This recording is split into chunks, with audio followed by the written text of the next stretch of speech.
bəzi vaxtlarım ağlım xeyrinədir. Öz xoşunda məni tərk eləyərək getdinsə, gəlib indi məni yalvarmağım xeyrinədir. Ona qurban elədim aylarımı, illərimi, o gedəni daim söndürdü ömür güllərimi.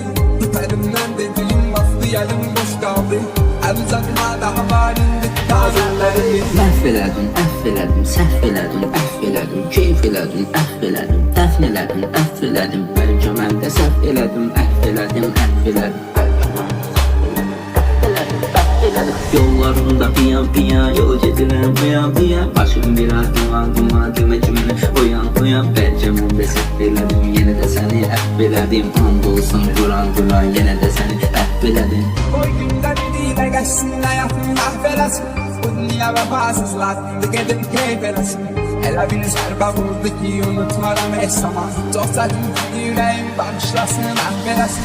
İndi peşman olub arxamca mənim qoyransın. Sağlıq olsun, tək qoy tərdi bəlay qurbansın. Çox sağ olsun, mənə getməklə yaxşılıq elədi.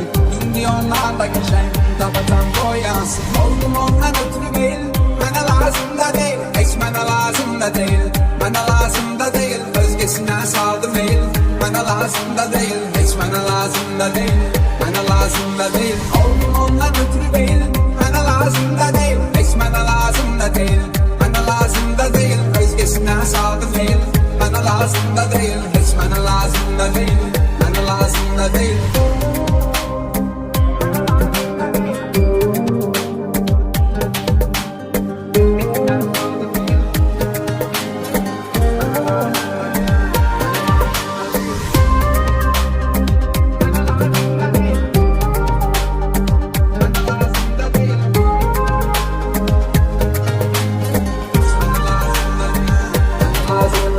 Məhv elədin, əhv elədin, səhv elədin, əhv elədin, keyf elədin, əhv elədin, dəfn elədin, əhv elədin. Bəlkə mən də səhv elədim, əhv elədim, əhv elədim. Bəlkə mən də səhv elədim, əhv elədim, əhv elədim. Yollarımda piyan, yol gedirəm piyan. Başım biraz duman, demə ki məni oyan. Bəlkə mən də səhv elədim, yenə də səni əhv elədim. And olsun duran, yenə də səni əhv elədim.